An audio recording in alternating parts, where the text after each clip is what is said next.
Ricky, hello there. I'm here today finally to do your reading. Thank you so much for your patience. As always, thank you so much for your support. I really appreciate you doing that reference for me. I haven't heard back yet, but fingers crossed I will get that job. Seems like the perfect thing, and I can do it remote, so that's good for my social anxiety. I'm in the basement right now, so please excuse any weird acoustics or any of that nonsense, but yeah, let's just jump right in. Let's get started. We're gonna be finding out some stuff, hopefully some messages from your past life sister today, and hopefully some stuff about work and career and your kind of financial path. Really awesome about your farm in Puerto Rico. I love that. I spent some time working in that industry.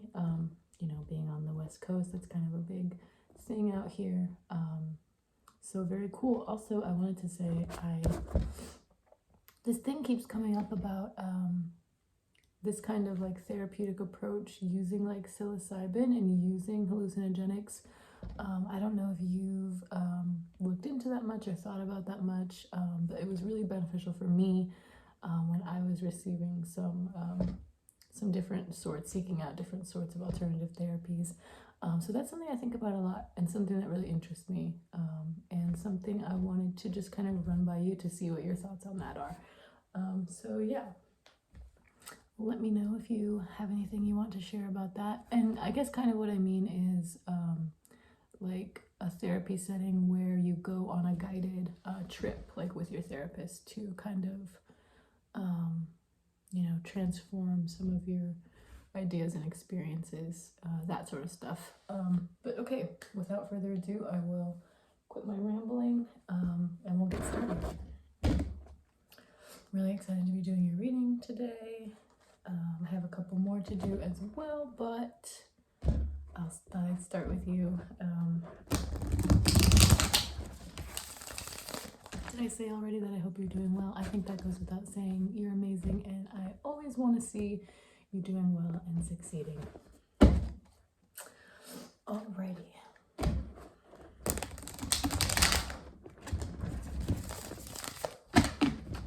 Spirit, really grateful. What messages can we bring to Ricky? First and foremost, from his past life sibling. What messages do we have for Ricky?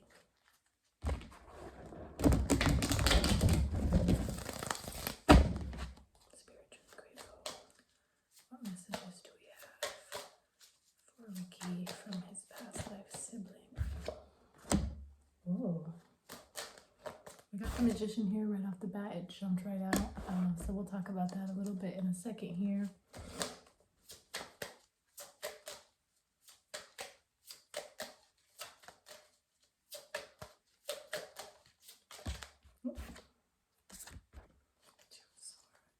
We got the Two of Swords next. Spiritually grateful. What messages for Ricky do we have from his past life sibling? Okay, we have the Lover's card. We have the Nine of Cups. Both deeply involved in emotion.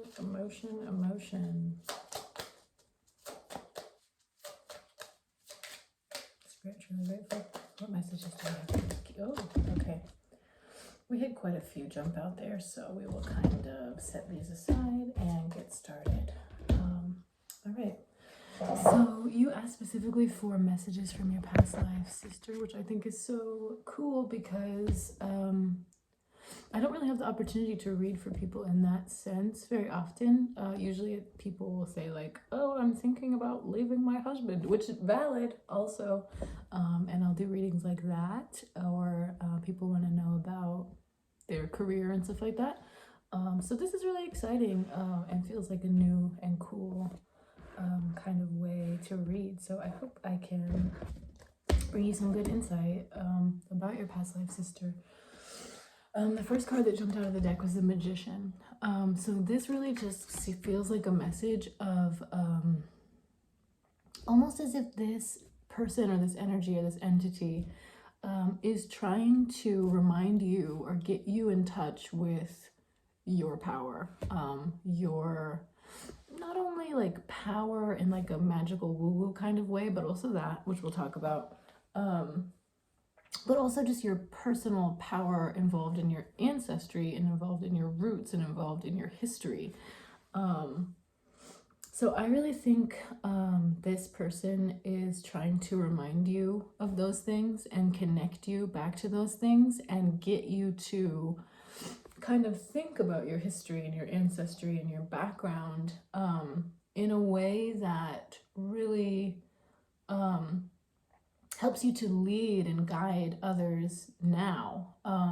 And so with this Magician card, I really just feel as if this person's trying to get in contact with you or in touch with you, maybe to talk to you a little bit about some of your family history, some of your bloodline, some of the things, and some of the talents and the powers and the and maybe even also with the Two of Swords coming up next, some of the hurdles and some of the ancestral traumas that you are being called to shake off and being called to not only shake off but to heal for those who will come after you, and for yourself and for your own heart and for your own peace of mind.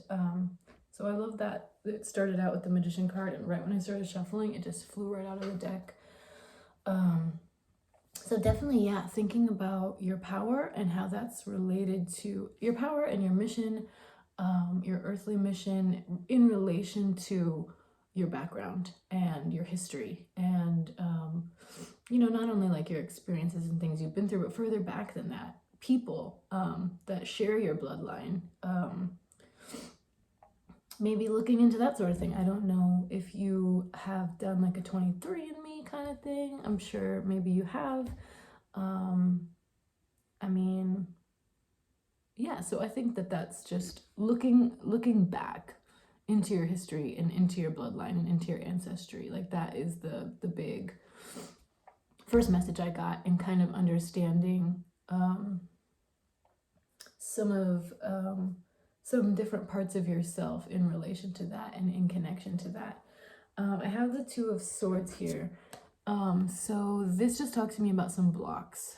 The swords are very much about our action and the way that we, you know, move. It's really a card about the action we take and the kind of physical, tangible things that we can see, things that we can hold, movements, motions that we make.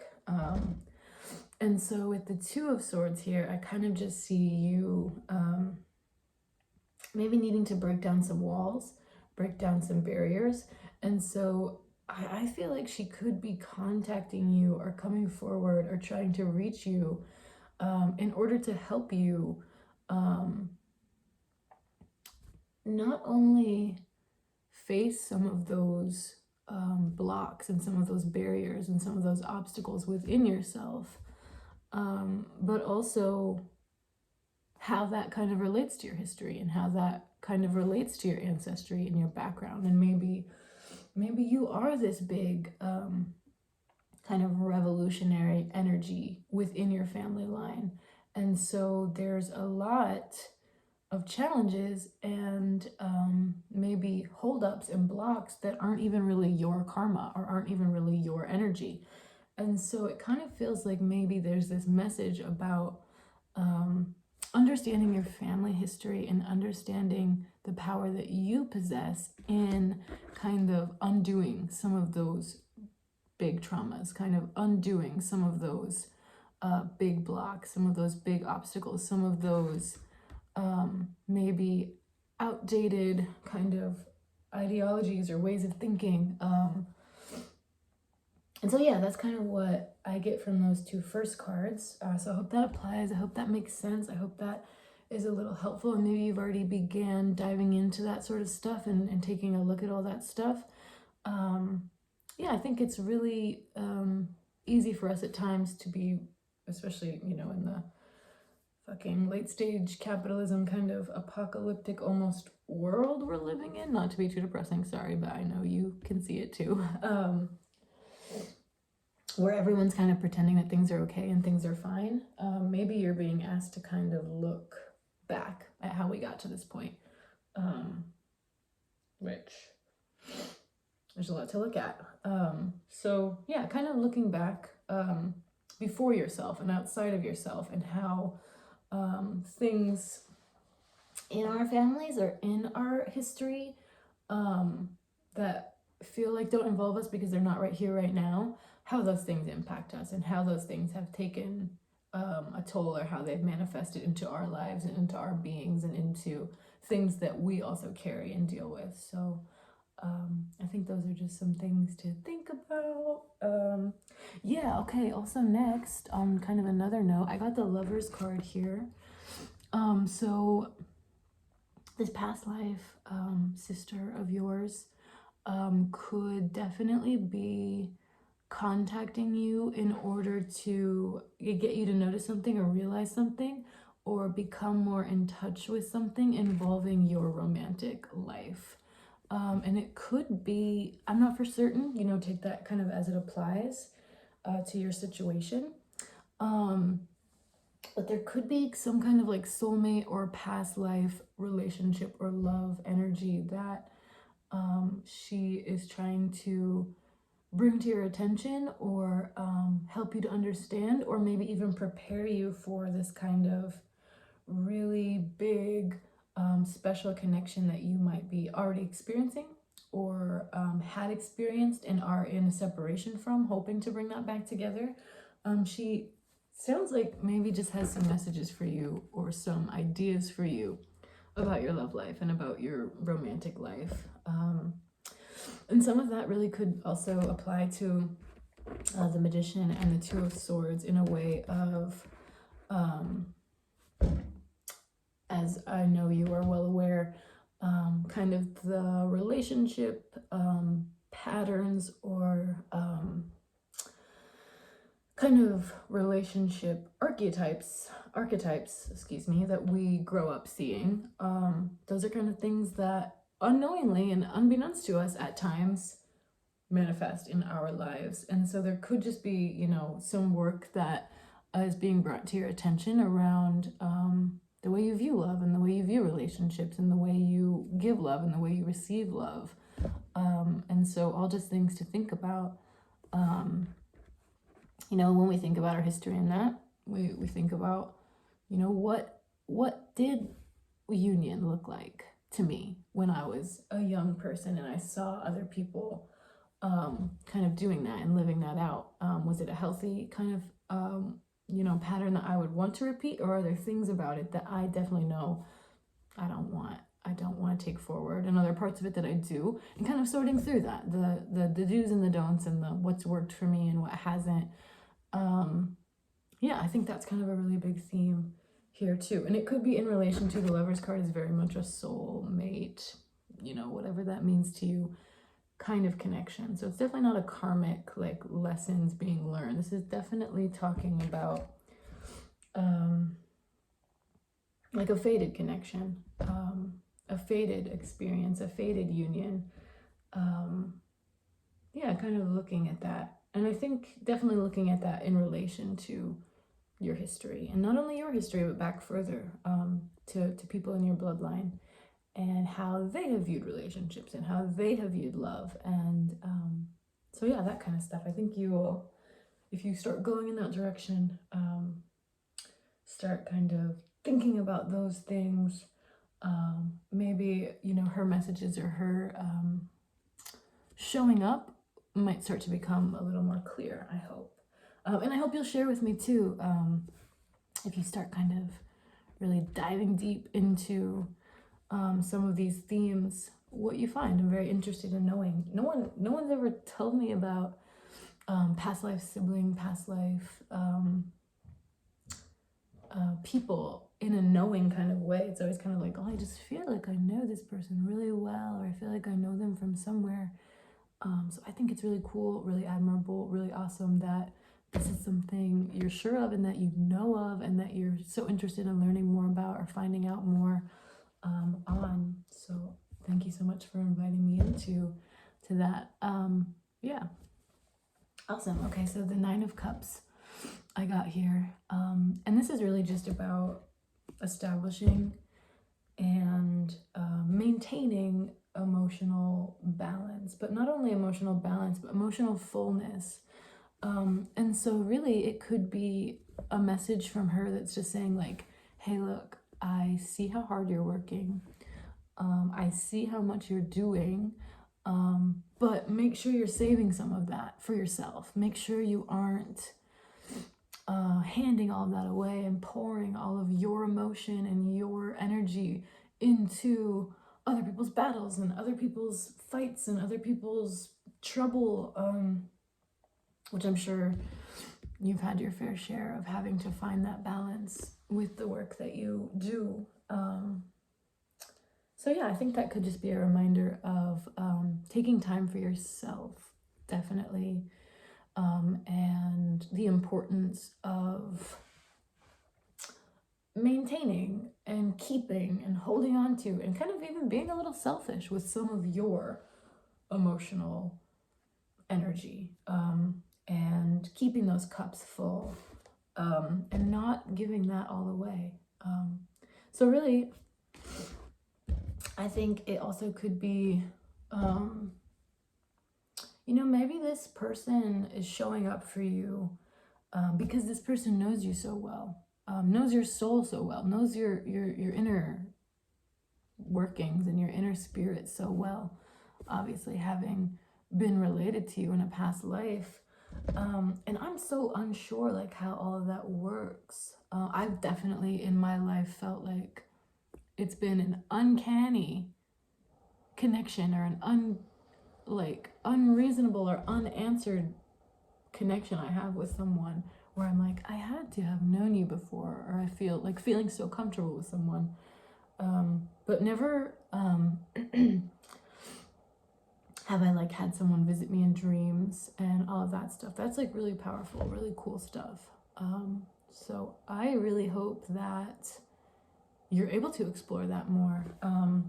Definitely, of course, I think all themes about things going on within you, and definitely themes of history and before times and patterns that we are trying to break and generational curses that we are trying to break.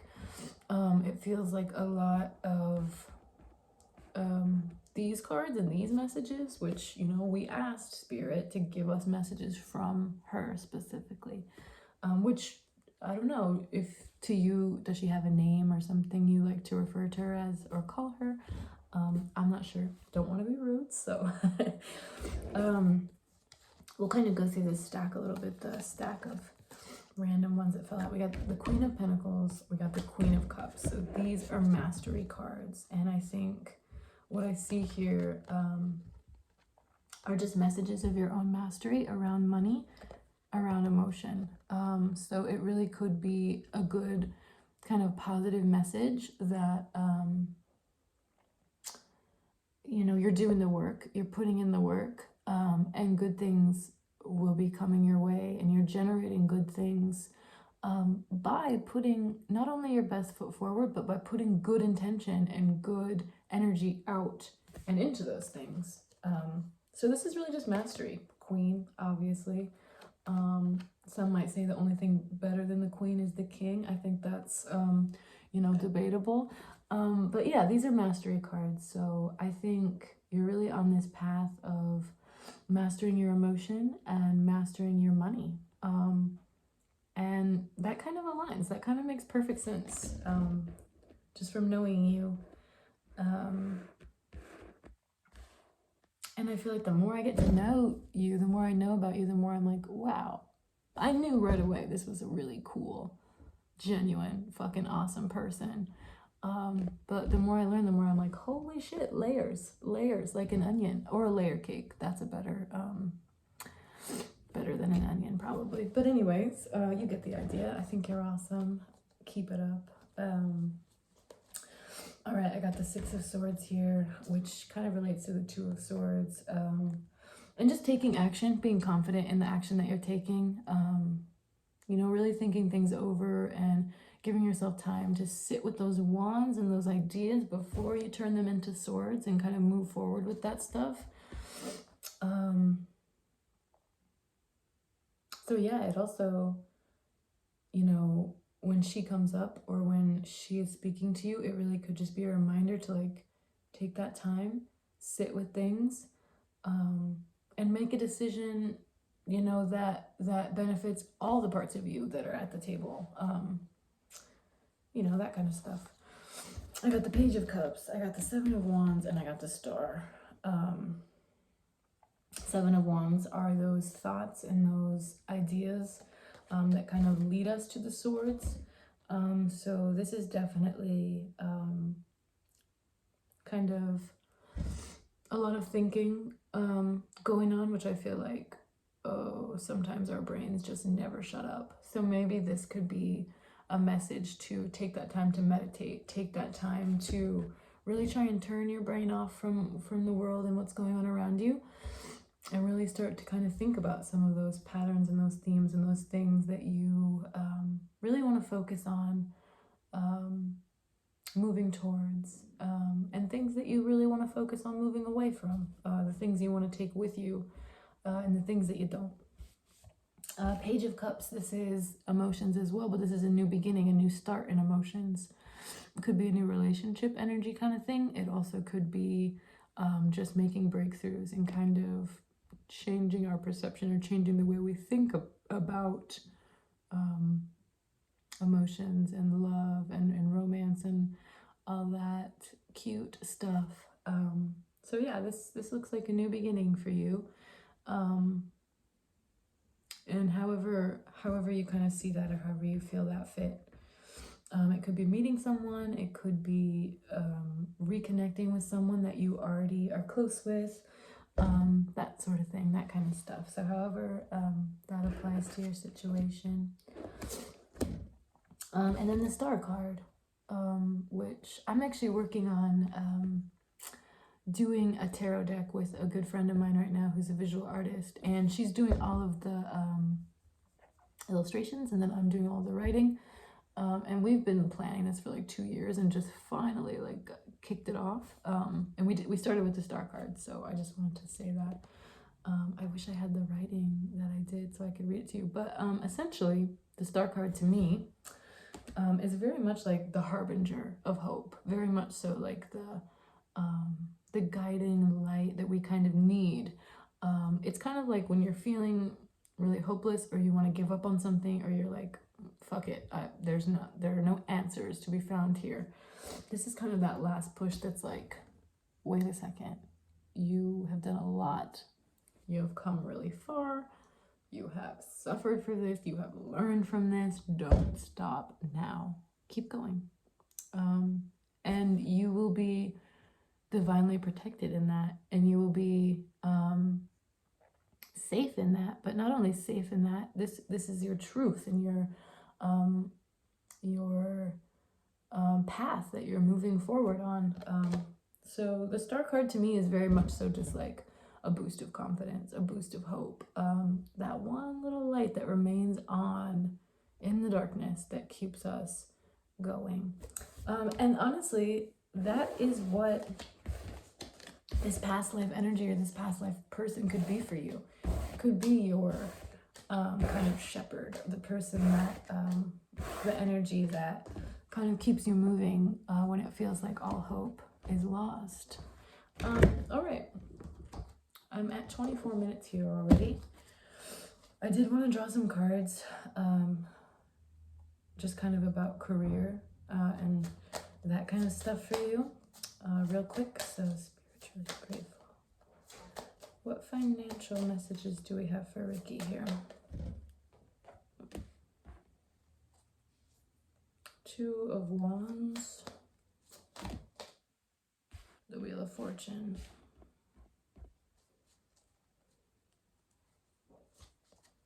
all right, so the Two of Wands really could just be kind of different ideas coming together, different ideas that maybe you've had from the past, and kind of more ideas that you've had for the future, kind of merging those things together. And yeah, I definitely see that you have a lot of different financial and kind of like working things going on at once. Like you said, a lot of your assets and things were tied up in this farm. And so I just feel like there's an aspect of like old ideas and new ideas that need to come together and that need to merge in order for you to feel like you're making notable progress or moving forward in a more conducive way. And also I got the Wheel of Fortune here, so as much as we want to have this element of control, and as much as we want to see progress from the time and the effort that we put in, the Wheel of Fortune reminds us that so much of it is out of our hands, and so much of it is just kind of not up to us. And so definitely holding that faith still, but remembering that there's only so much control that we have. And so it is likely that you are doing everything you can right now. And some of it is just kind of a waiting game, a hurry up and wait kind of situation. So those are the messages I have for you today. Again, thank you so much. If you have any questions, comments, concerns, you know how to reach me. Thanks again, Ricky. I'll talk to you soon. Bye-bye.